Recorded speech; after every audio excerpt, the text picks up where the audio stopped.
Provérbios, capítulo de número 4, versículo 20 ao 27, diz assim: Filho meu, atenta para as minhas palavras, aos meus ensinamentos inclina os ouvidos.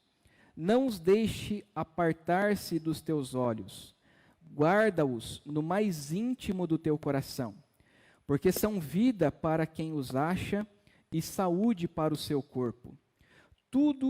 Sobre tudo que se deve guardar, guarda o coração, porque deles procedem as fontes da vida. Desvia de ti a falsidade da boca e afasta de ti a perversidade dos lábios.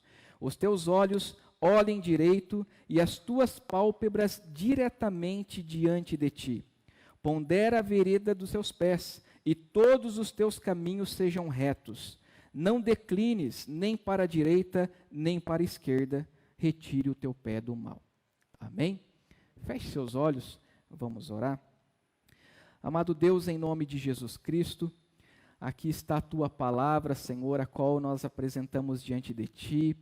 Clamamos a tua bênção no dia de hoje, que o Espírito Santo do Senhor possa conduzir esta ministração, que o Espírito Santo do Senhor possa entrar em cada coração, Senhor, e assim falar aquilo que está de acordo com a tua vontade, com o teu querer, ó Pai. Faça a tua vontade nesta noite, para a glória e para a honra do teu santo nome, em nome de Jesus. Amém. Amém? Guarde o teu coração. Esse é o tema da mensagem de hoje. Guarde o teu coração.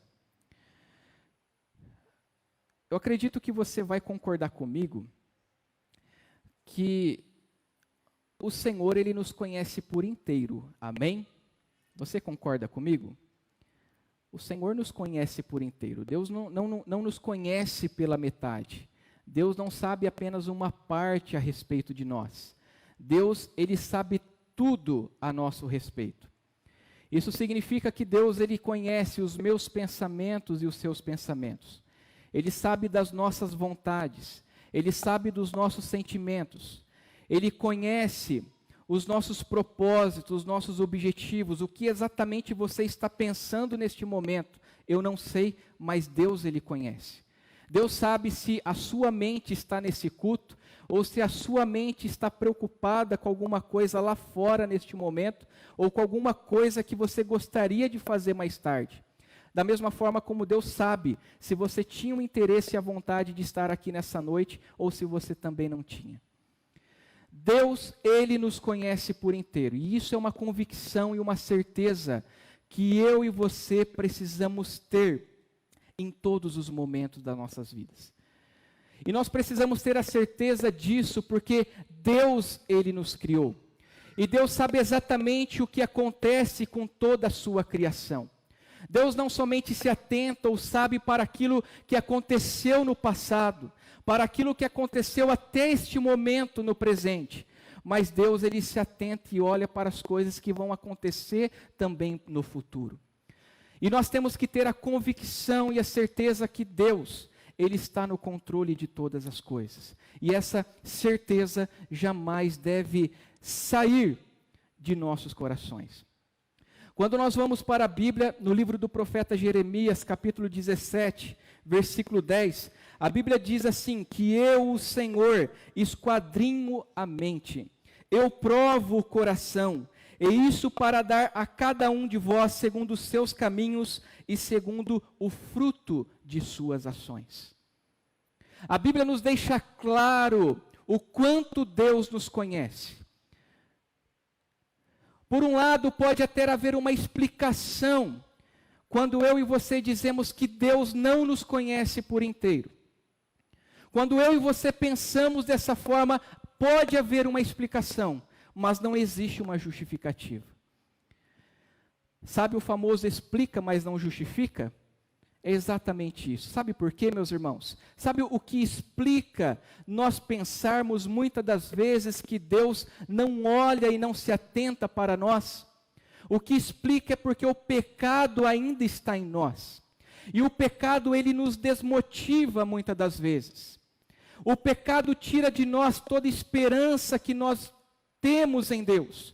O pecado nos desanima, o pecado nos coloca para baixo, o pecado tira de nós toda a convicção que nós temos a respeito da onisciência e da onipresença de Deus em nossas vidas.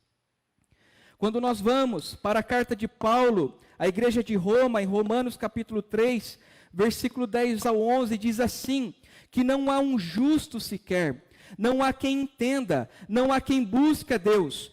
Todos extraviaram, a uma se fizeram inúteis, não há quem faça o bem, não há um sequer. O pecado tira de nós a esperança.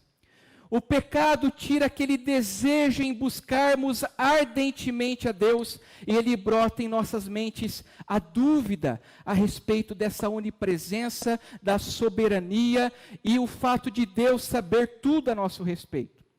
Então existe uma explicação em pensarmos isso. A explicação é porque o pecado nos leva a este pensamento. Por outro lado, não existe uma justificativa a respeito disso. Porque a própria Bíblia, como nós lemos aqui em Jeremias 17:10, diz que o Senhor esquadrinha a nossa mente. Ele prova o nosso coração. Mas não somente isso, ainda em Romanos capítulo 5, versículo 8 diz que Deus prova o seu amor para conosco, pelo fato de ter Cristo morrido por nós, sendo nós ainda pecadores. Mesmo eu e você distante de Deus, mesmo lá atrás o homem ter quebrado a aliança com Deus, mesmo assim Deus, ele veio ao longo da história, amando as pessoas, ao ponto de preparar a vinda do Messias, do Cristo, para nos oportunizar, sim, um novo caminho, uma nova oportunidade, um novo senso, uma nova esperança, que antes eu e você não tínhamos. Hoje nós aprendemos na escola bíblica, muito bem falado pela irmã Nide, que quando o homem ele peca, 3 pontos na vida do homem são afetados. O primeiro deles é a relação dele com Deus. O segundo deles é a sua relação social. E o terceiro dele é o seu lado psíquico. Ou seja, o homem afetado no seu distanciamento com Deus através do pecado. Da mesma forma, esse distanciamento de Deus produz em nós um distanciamento entre nós mesmos, onde nós não mais nos entendemos, onde não mais nós pensamos uns nos outros. Isso é o distanciamento social, assim como também o nosso lado psíquico, ao ponto de nós pensarmos que nós não somos úteis diante de Deus, ao ponto de nós sermos desfragmentados na nossa mente, e nós nos colocarmos para baixo muitas das vezes. Então o homem, ele é afetado na sua completude, na sua inteireza por conta do pecado. O pecado nos afetou de tal forma que nós fomos distanciados de Deus. E o nosso coração se tornou um coração corrompido. Quando nós falamos de coração, veja, nós não estamos falando exclusivamente deste órgão que está dentro do nosso corpo, que é o principal órgão do nosso corpo que gera vida para todo o restante do nosso corpo. Mas eu estou falando de algo que vai além disso. Eu estou falando para a centralidade humana, para a essência humana, aonde está abarcado todos os nossos sentimentos, as nossas vontades, os nossos desejos, os nossos pensamentos. Aonde está o centro e a essência da vida humana?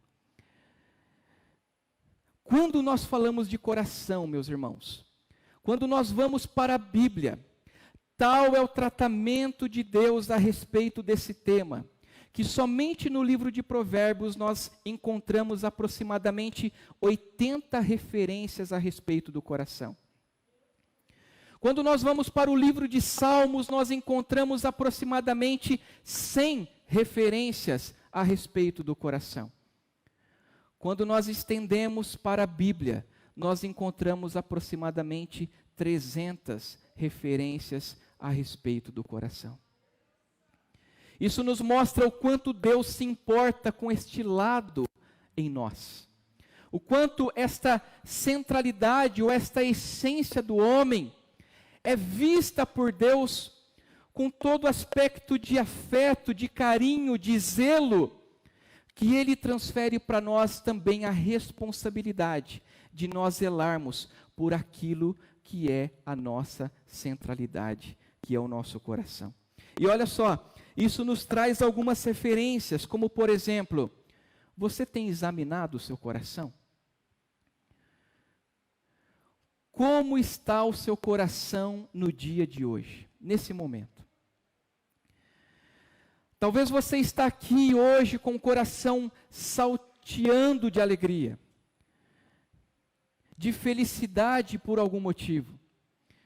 Mas também você pode estar aqui no dia de hoje, nesse exato momento, com o seu coração amargurado, com o seu coração triste, com o seu coração derrubado, sem esperança alguma, que nem você consegue entender o que está acontecendo dentro de você, que somente Deus conhece o seu coração. É como que se você tivesse o desejo ardente de expelir, de colocar para fora este sentimento de tristeza, de amargura, que te corrói, mas que você não consegue. Como está o seu coração? Veja, o coração determina. A forma que o meu coração está, determina a forma que eu vivo a minha vida.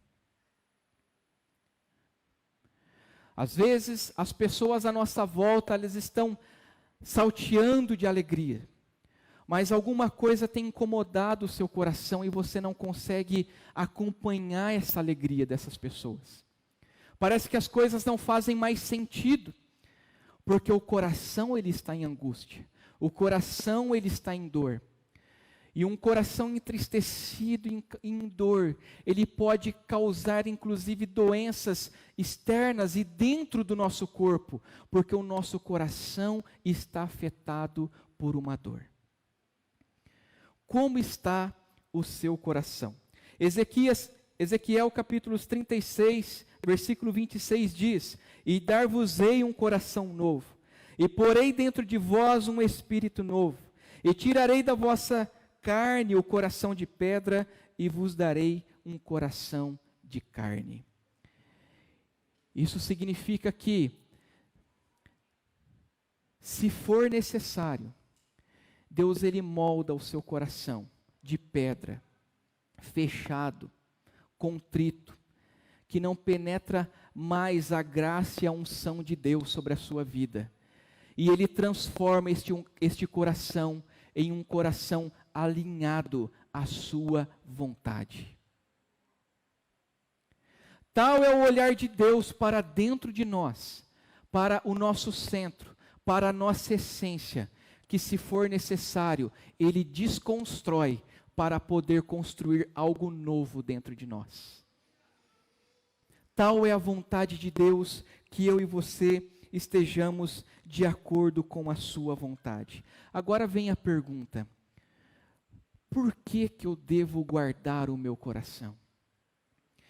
Se o coração abarca o centro da vida, ou a essência do homem, que são os pensamentos, as vontades, os desejos, as escolhas, as dores, as angústias, as alegrias, por que eu devo guardar o meu coração?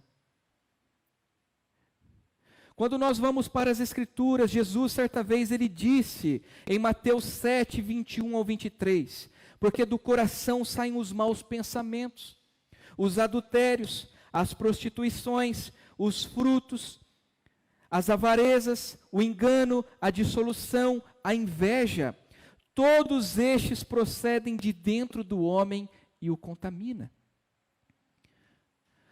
Pelo fato de nós termos uma natureza pecaminosa, meus irmãos, nós precisamos entender que esta essência, esta centralidade, há nela a natureza do pecado, que precisa ser moldada diariamente por Deus, transformada por Deus conforme a sua soberana vontade, para nós podermos viver e experimentar coisas grandiosas da parte de Deus. Coisas, como ele mesmo diz, coisas grandes e firmes, que muitas das vezes eu e você nós não sabemos, ou nós nem imaginamos que podemos provar da parte de Deus, mas que é necessário haver um alinhamento de dentro de nós para aquilo que é a vontade do Senhor. Então há um motivo para nós zelarmos para o nosso coração. Primeiro, porque Deus sonda o nosso coração. Segundo, porque o pecado nos domina. E terceiro, porque do nosso coração procedem todos os desígnios, sejam bons ou sejam maus, procedem da essência do homem, da sua centralidade, que é o coração. E este coração precisa ser moldado por Deus diariamente, para estar alinhado à sua soberana vontade. E somente assim nós vamos experimentar ou provar, vamos dizer dessa forma, é melhor nós dizermos assim, né? Porque experimentar dá a sensação que é algo que eu vou pegar de vez em quando me apraz, quando eu querer, mas provar não, é uma coisa que eu provo de fato. E quando eu provo, aquilo não mais vai desgrudar de mim, ou eu não vou querer mais desgrudar daquilo, porque eu vi que é algo bom para a minha vida. E é o que Deus tem preparado para nós provarmos dele diariamente, a partir do momento que nós temos um coração moldado segundo a sua vontade. Quando nós vamos para esse texto que nós lemos, nós encontramos ensinamentos essenciais para as nossas vidas, fundamentais para passarmos pelo processo de modelagem do nosso coração, para passarmos pelo processo de transformação do nosso coração, para passarmos pelo processo de guardarmos e zelarmos pelo nosso coração. E o primeiro ensinamento, dentre os três que eu quero aqui trazer para você nessa noite, está no versículo 20 e 21, e refere-se ao fato de nós termos que nos atentar para a palavra de Deus. O autor, ele diz assim, versículo 20 e 21, Filho meu, atenta para as minhas palavras, aos meus ensinamentos inclina os ouvidos, não os deixe apartar-se dos teus olhos, guarda-os no mais íntimo do teu coração. Certa vez, Billy Graham, um grande evangelista, ele disse assim, que qualquer que seja a necessidade ou o problema que você esteja passando, sempre haverá algo na sua Bíblia para te ajudar. Sempre haverá algo na minha Bíblia e na sua Bíblia para nos ajudar. Para uma dessas pessoas que essa semana eu tive a oportunidade de entregar um dos exemplares do Novo Testamento, na minha dedicatória eu disse para ele assim, olha, que esta Bíblia, ela seja apoio e ferramenta em todos os momentos da sua vida. Não é em parte da nossa vida, mas é em toda a nossa vida. Porque a Bíblia, ela nos completa, meus irmãos. Ela nos completa. Infelizmente, nós vivemos tempos em que parece até redundante nós falarmos isso. Atentarmos para a palavra de Deus, não é verdade? Porque é uma coisa que eu e você sabemos, que nós precisamos olhar para a Bíblia como único manual de regra e fé para a nossa caminhada com Cristo. Isso é uma coisa que eu sei, ou isso é uma coisa que você sabe, e parece até uma redundância nós falarmos para isso, a respeito disso. Mas por outro lado, não se torna uma redundância, sabe por quê? Porque nós costumamos nos esquecer da palavra de Deus. Nós procuramos resolver as coisas do nosso próprio jeito. Nós queremos fazer as coisas da forma que nós pensamos que é o certo. E ao final nós nos deparamos com aquilo que nós já sabíamos desde o princípio. Que aquele caminho não era o caminho que nós tínhamos que ter tomado. E que eu deveria ter me debruçado antes nas Escrituras Sagradas. E em oração, para buscar uma direção de Deus, para algum propósito e objetivo dentro da nossa vida, na sua vida e na minha vida. Então não existe redundância falarmos isso, porque nós, infelizmente, nos esquecemos deste item primordial nas nossas vidas. E olha só, trata-se de algo, meus irmãos, que nós costumamos fazer, que é nos esquecer da palavra de Deus, que nós muitas das vezes repudiamos as Escrituras, é até forte nós falarmos isso, repudiarmos as Escrituras. Como alguém pode repudiar a Bíblia? Como alguém pode repudiar a palavra de Deus? Sim, existem pessoas que repudiam as Escrituras sagradas. Existem pessoas que repudiam o livro sagrado. E sabe por que repudiam? Porque a Bíblia nos confronta. A Bíblia aponta para nós os nossos erros. A Bíblia aponta para nós as coisas mais ocultas, que às vezes nem a pessoa mais próxima de você sabe que você faz, que eu faço, mas a Bíblia nos aponta. A Bíblia, ela é confrontadora. É como que se nós fôssemos colocados na parede e nós fôssemos esbofeteados várias vezes, porque a Bíblia, ela nos confronta, ela aponta os nossos erros, ela aponta as nossas falhas, e ela diz assim: é aqui que você precisa se corrigir, é aqui que você precisa se endireitar. E muitas das vezes nesse ponto que a Bíblia nos diz aonde nós precisamos nos endireitar, é o local aonde nós não queremos na nossa carne nos endireitar, porque aquilo é satisfatório para a nossa carne. Aquilo promove um momento de alegria, uma alegria passageira, mas que está nos conduzindo a um distanciamento de Deus. E a Bíblia, ela diz: não vai por este caminho, porque ela nos aponta os nossos erros. E muitas das vezes nós não queremos nos debruçar nela por isso, porque nós não queremos ser acusados, nós não queremos ser apontados por ela, ao ponto de nós sermos corrigidos para uma vida de santidade com Deus.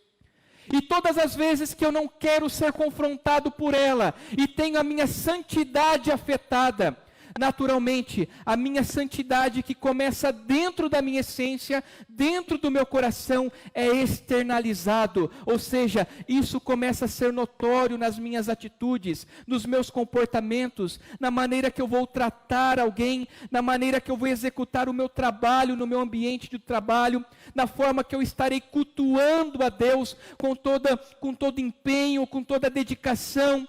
A partir do momento que eu não me deixo permitir ser confrontado para as Escrituras, eu não estou oportunizando para mim o privilégio de uma vida de santidade com Deus. E Deus, Ele nos chama para esta vida de santidade, aonde nós deixamos o mundo totalmente para fora, aonde nós jogamos ele para fora de nós, para vivermos uma vida plena em Jesus Cristo. Porque Deus tem algo melhor para nós, meus irmãos. E Ele quer que nós provamos de algo excelente, não de algo superficial, não de algo raso, mas de algo profundo que Ele tem preparado para as nossas vidas. Mas para nós provarmos disso, o meu coração e o seu coração precisa ser guardado e preparado para provar. Não adianta nós vivermos uma vida desregrada, afastada, sucumbida ao pecado, todos os dias, e chegarmos aqui e pensarmos que vai ser somente glória, aleluia. Não vai. Não vai. Porque o que acontece aqui, meus irmãos, é resultado, é consequência do que nós vivemos na nossa semana. E Deus nos convoca a uma vida de santidade, a prepararmos o nosso coração para algo excelente que Deus tem preparado para as nossas vidas. Em João capítulo 8, versículo 32 diz: se vós permanecerdes na minha palavra, sois verdadeiramente os meus discípulos, e conhecereis a verdade, e ela que vai vos libertar. É a palavra de Deus que transforma, como tema da nossa campanha. É a palavra de Deus que regenera. É a palavra de Deus que molda. É a palavra de Deus que liberta, meus irmãos. E olha só, quando Jesus ele diz essas palavras, ele está dizendo assim: se você quer ter uma identidade minha na sua vida, saiba que é necessário você se atentar à minha palavra. É o que Jesus está dizendo: se a minha palavra permanecer em vocês, vocês estarão identificados comigo, vocês serão os meus discípulos.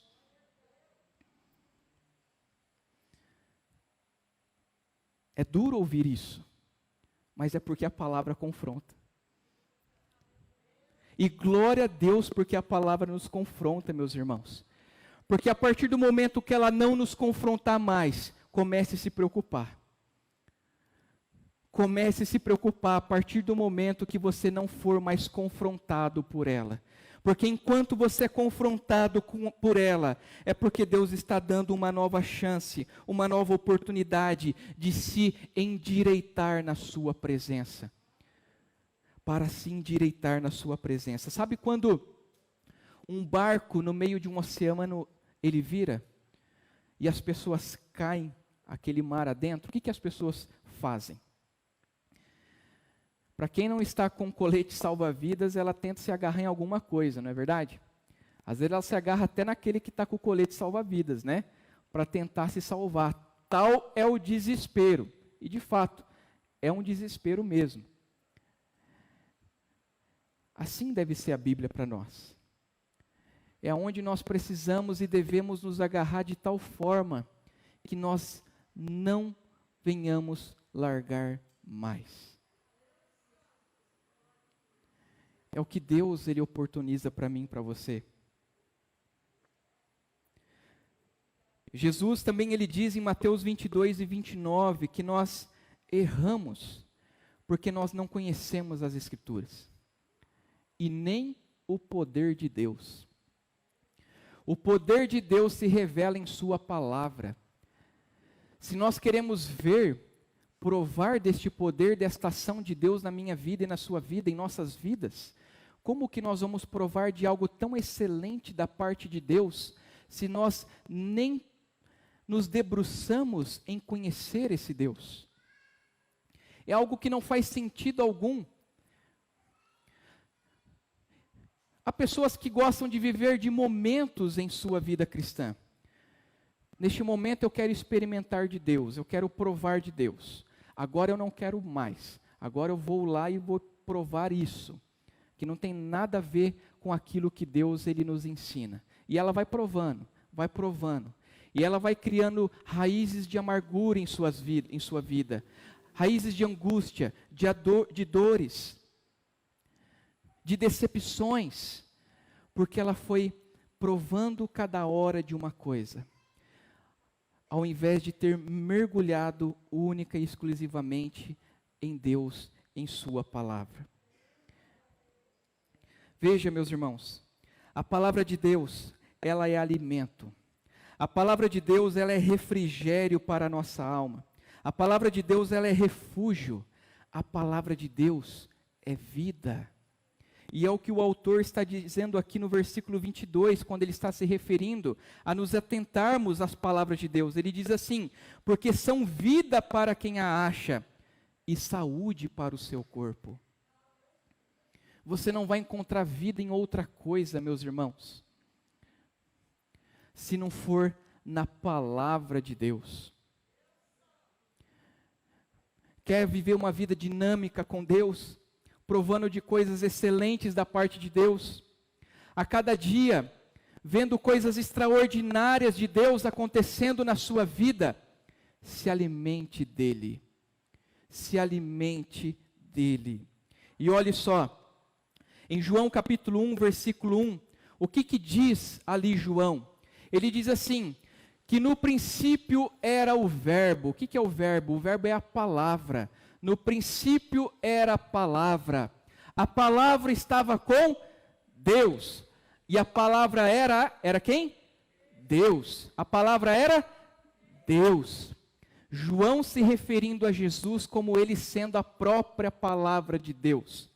Se em outro momento, como nós lemos aqui, Jesus diz assim: se vocês permanecerdes na minha palavra, sois meus discípulos. A partir do momento que nós não permanecemos ou não nos atentamos à palavra de Deus, isso significa que nós não somente deixamos de ser discípulos de Cristo, como Cristo não está em nós, porque Ele é a palavra. E isto se torna preocupante. Quando nós passamos a depender apenas daquilo que nós vemos em redes sociais, do que nós buscamos na internet para aprender da palavra de Deus, e não temos o nosso momento único e exclusivo com Deus, nós estamos nos alimentando de vários alimentos diferentes. Chega ao ponto que a pessoa não tem uma definição teológica sobre a sua própria vida, aonde ela abarca de tudo um pouco, e quando ela menos percebe, a sua vida espiritual está definhando, está estragada, porque ela provou de vários alimentos diferentes. Eu não estou dizendo aqui que você não pode buscar conhecimento hoje nas mídias sociais, não, muito pelo contrário. Hoje eu costumo dizer na nossa escola bíblica, né? Se você puxa ali um Spotify a respeito de uma mensagem exclusiva, de um tema exclusivo, você vai ver várias mensagens, vários ensinos a respeito daquilo. Hoje nós temos o privilégio de termos muito conteúdo. A questão é que nós temos que identificar qual que é o conteúdo que condiz com as Escrituras. Mas não somente isso, mas termos o nosso momento íntimo e pessoal com Deus na palavra. É aqui, no íntimo, no tete a tete com Deus, que Deus tem algo excelente para nós. Amém, meus irmãos? Segundo ensinamento, que pode contribuir, que vai contribuir para este processo de nós guardarmos o coração, está no versículo de número 24, e que diz respeito a cuidarmos com o que nós falamos. Amém? Cuide com o que você fala, cuide da sua boca. Diz assim o versículo 24: desvia de ti a falsidade da boca e afasta de ti a perversidade dos lábios. Em Mateus 12:34 diz, um texto bastante conhecido, o que diz lá? A boca fala daquilo que o coração está cheio. Está cheio. Tem até uma musiquinha, não é mesmo? O Murilo, de 7 anos, meu filho, canta até hoje. A Luísa aprendeu recentemente e até dança música. E eu, às vezes, andando de carro, eu estou cantando a musiquinha, meus irmãos. Porque, de fato, a nossa boca fala daquilo que o coração está cheio. E esse é um ponto que eu e você, nós precisamos nos atentar em nossa vida cristã. Esse é um ponto que nós somos pegos muitas das vezes, porque nós não temos o devido cuidado com aquilo que sai dos nossos lábios, do que aquilo que a nossa língua profere. Veja, você já parou para pensar que uma palavra sua, ela pode revigorar o ânimo de alguém? Uma pessoa depressiva, se você chega com uma palavra de ânimo para ela, ela pode ser animada novamente. Você crê assim? Eu creio dessa forma. Uma pessoa angustiada, em momento de dor, em momento de luto, quando você chega e profere uma palavra de bênção para ela, dizendo para ela que Deus vai consolar ela, que Deus dê força para ela, aquela pessoa começa, por mais que ela fique naquele momento triste por aquela situação, conforme você vai acompanhando ela e trazendo palavras de bênçãos para ela, aquela pessoa, com o tempo, ela vai novamente tendo forças, porque você está trazendo uma palavra de bênção para a vida dela. Por outro lado, você já pensou também que uma palavra sua pode desestruturar uma pessoa por completo? A pessoa está toda feliz, alegre, está ali com aquela sensação maravilhosa dentro dela por alguma situação boa que aconteceu com ela. E de repente alguém chega ali e fala: olha, se eu fosse você, eu não ia muito acreditando não. E a pessoa murcha, literalmente murcha, porque alguém trouxe uma palavra negativa para ela, uma palavra de maldição sobre a vida dela. Você já parou para pensar nisso? A sua palavra de bênção pode abençoar uma pessoa e animar uma pessoa, mas a sua palavra também pode derrubar uma pessoa. Eu me lembro de certa vez, quando ainda muito jovem, na adolescência, lá no interior de São Paulo, na igreja que nós ali éramos membros, um grupo de jovens bastante unido, bastante fortificado, que caminhava, que andava juntos. Nos reuníamos para orar, nos reuníamos para ler a Bíblia, nos reuníamos para momentos ali de descontração. E de repente um dos jovens, ele decide desviar do caminho do Senhor. Ele estava com a gente lá, caminhando, firme e forte, e de repente ele teve essa decisão. Passado 3 meses, esse jovem, ele retornou para a igreja. Só que ele retornou diferente do que nós costumávamos ver ele. Para aquela época, 23 anos atrás, era algo totalmente anormal se comparado aos dias de hoje. E quando aquele jovem ele entra naquela igreja, aquele grupo de jovens estava ali, feliz porque ele tinha aparecido, depois de 3 meses de ter se desviado, ter ido para o mundo, alguém que aparentemente se dizia um cristão, profere uma palavra de maldição sobre a vida daquele jovem. Praticamente ele é excomungado na frente de todos os outros jovens. Até a última vez que eu havia visto esse jovem, ele nunca mais tinha pisado dentro de uma igreja. Porque alguém que aparentemente professava uma fé em Cristo, proferiu uma palavra de maldição sobre a vida daquele jovem. Olha só o que a Bíblia diz para nós a respeito desse tema. Vamos abrir rapidamente na carta de Tiago, capítulo 3, versículos 6 ao 12. Tiago, ele está lá no final da sua Bíblia, depois da carta de Hebreus, antes da carta de Pedro.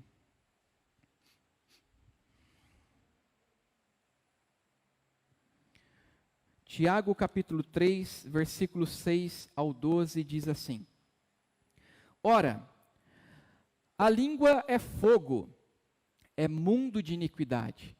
A língua está situada entre os membros de nosso corpo e contamina o corpo inteiro.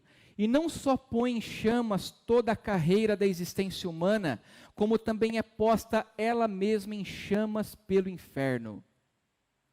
Pois toda espécie de feras, de aves, de répteis e de seres marinhos se doma e tem sido domado pelo gênero humano.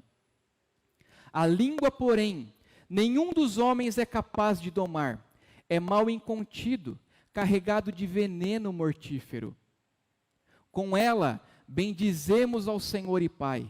Também com ela, amaldiçoamos os homens feitos à semelhança de Deus. De uma só boca procede bênção e maldição. Meus irmãos, não é conveniente que estas coisas sejam assim. Acaso pode a fonte jorrar do mesmo lugar o que é doce e o que é amargoso? Acaso, meus irmãos, pode a figueira produzir azeitonas ou a videira figos? Tampouco fonte de água salgada pode dar água doce. Olha só o que Tiago diz a respeito da nossa língua. Nós estamos falando aqui sobre o cuidado com o nosso falar, amém? Com a nossa boca. mas a nossa boca, ela profere aquilo que da nossa língua, sim, ela pronuncia. Mas olha só, a nossa boca, ela pronuncia aquilo que está primeiro aqui, na nossa essência.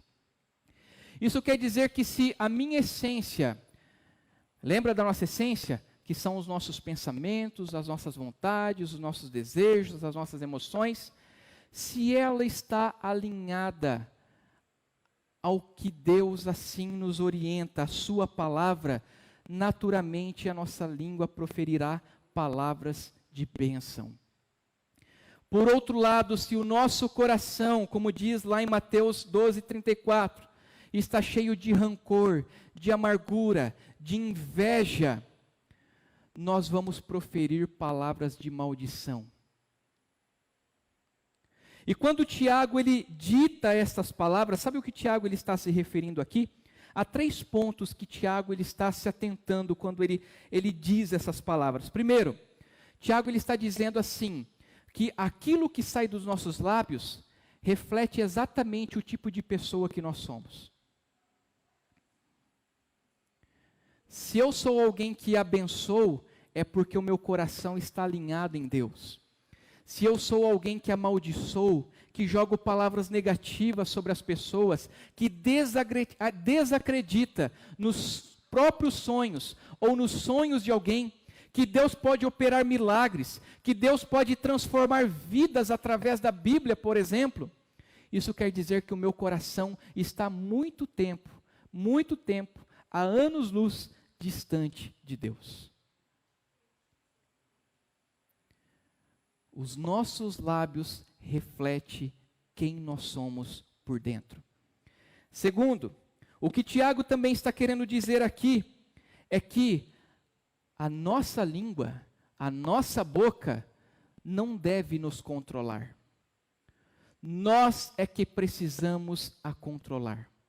Ele diz que nossos lábios saem palavras de bênção e maldição, mas ele complementa, meus irmãos, não é conveniente que sejamos assim. Porque de uma mesma fonte não se deve jorrar água doce e salgada. Ou ela é uma, ou ela é outra. Sabendo que da escolha que nós tivermos, nós vamos provar de coisas de Deus, coisas maravilhosas de Deus, e vamos oportunizar para outros, para que eles também experimentem de coisas abençoadas de Deus. Agora, se nós escolhermos o outro lado, nós vamos, claro, estar cada vez mais distante das promessas do Senhor, vivendo desraigados, desalinhados e contribuindo para que outras pessoas se distanciam mais de Deus. Então, a nossa boca não deve estar no controle, no nosso controle.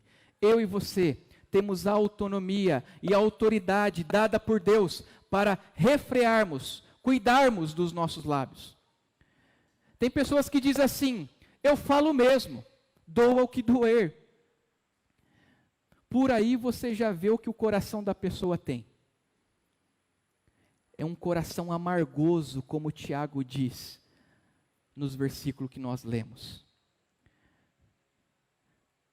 Como está o nosso coração?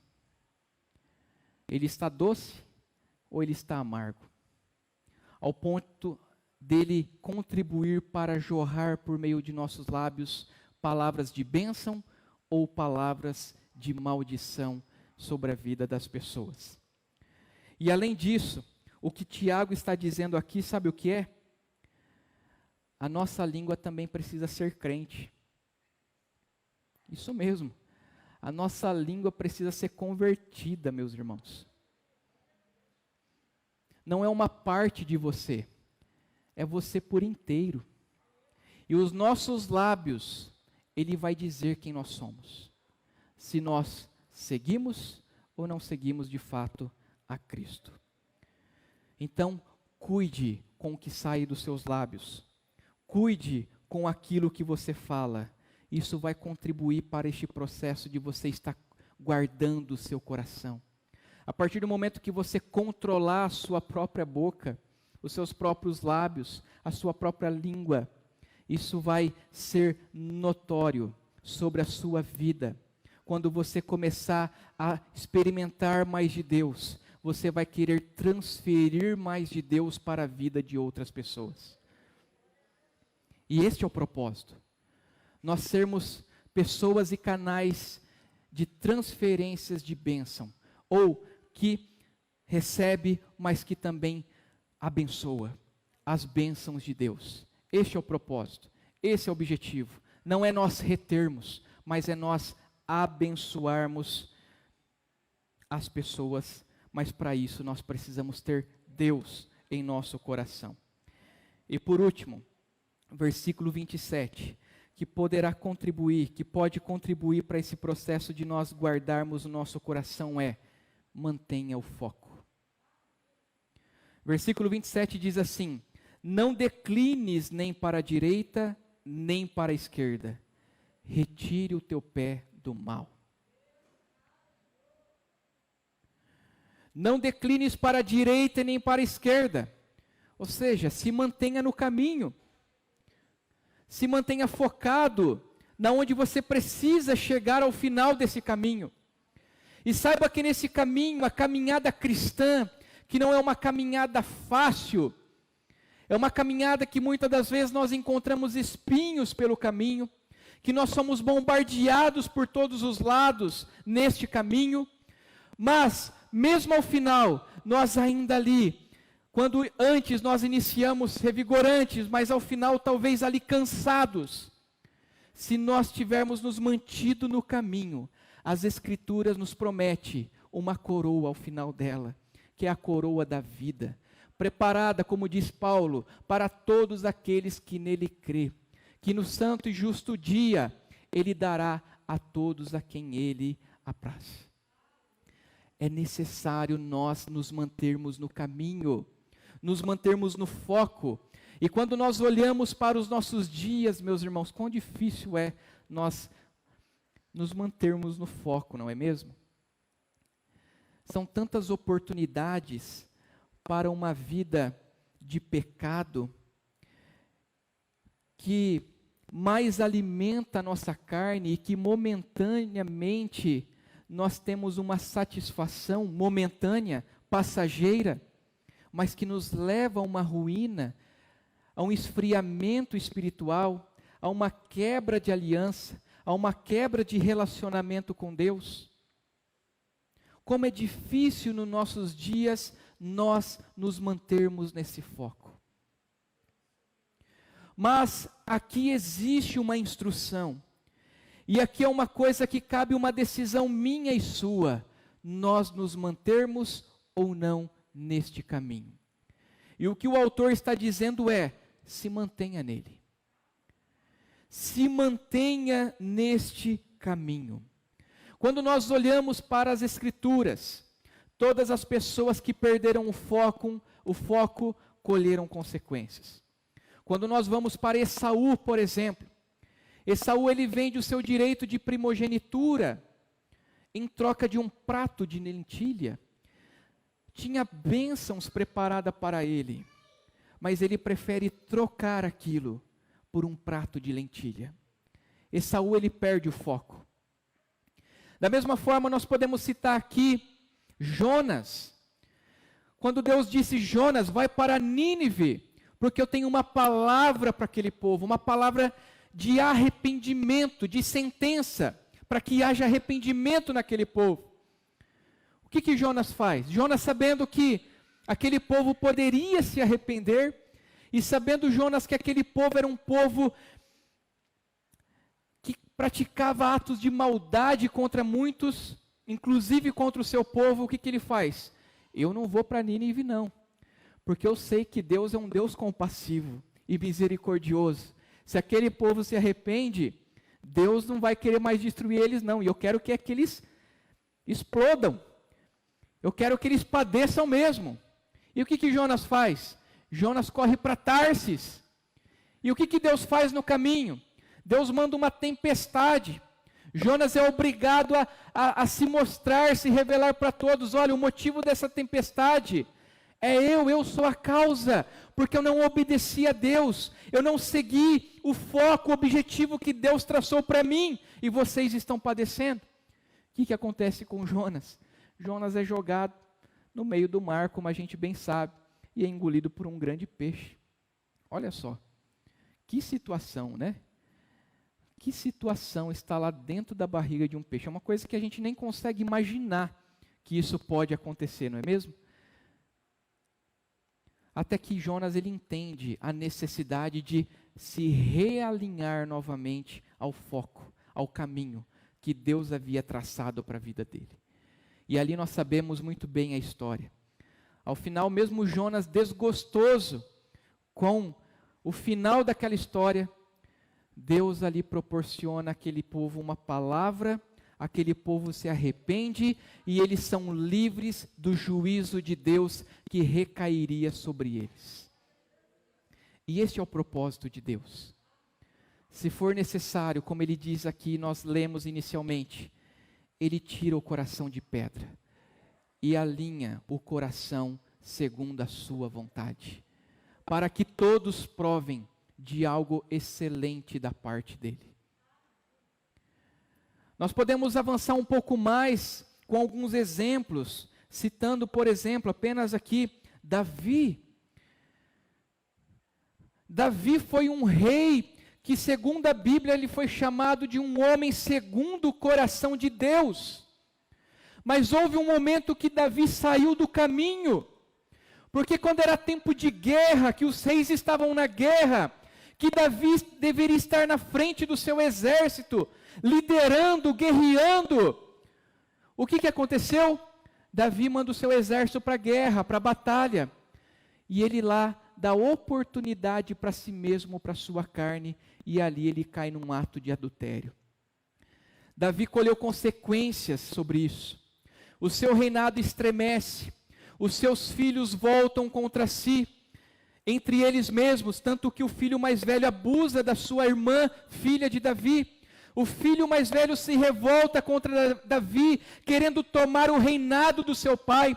Davi é obrigado a abandonar o palácio e fugir de Jerusalém, se esconder dos teus filhos. E ao final, ele ainda é obrigado a ver a misericórdia, claro, um ato de misericórdia de Deus sobre a vida dele, mas ele é obrigado ainda a ver com os próprios olhos a morte do seu filho, que o queria derrubar. Porque saiu do foco, saiu do caminho. E as Escrituras nos diz, não sai para a direita, não sai para a esquerda. Sabe por quê? Porque existem consequências que eu e você não conseguimos imaginar e que podem ser destrutivas em nossas vidas.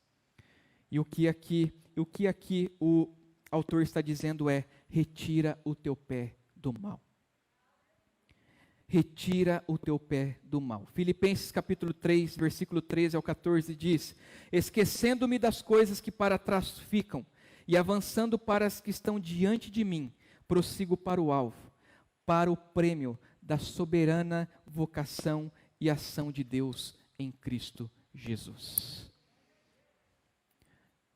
É para isso que Deus aqui nos orienta e nos pede, mantenha o foco, para que a gente possa ao final experimentar, provar deste prêmio que é soberano e que vem da parte de Cristo Jesus sobre as nossas vidas.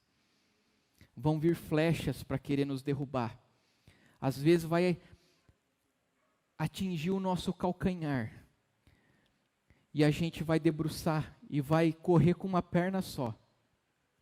Às vezes, talvez, vai ser o nosso braço que vai ser atingido.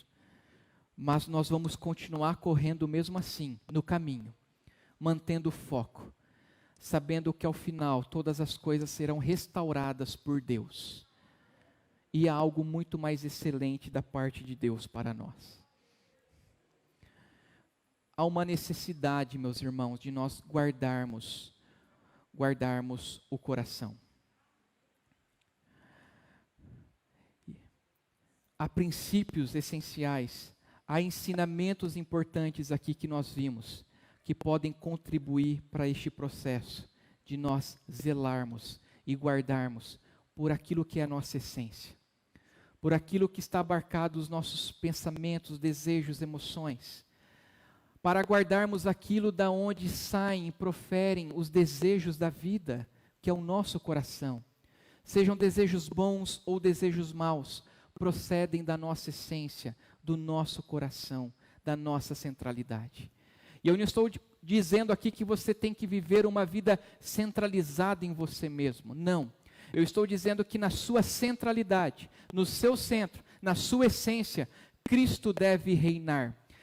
Cristo deve operar, Cristo deve ser Deus e Senhor, Cristo é que deve estar no controle, Cristo é que deve ser operante na sua vida e ser o centro da sua essência. É isso que é guardar o coração.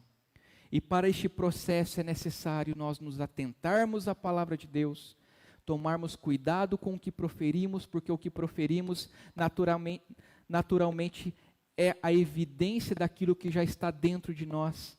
E por último, nós precisamos manter o foco em Deus, caminhando, caminhando, caminhando, mesmo que as lutas venham, nós precisamos continuar caminhando em Deus. Amém? Amém?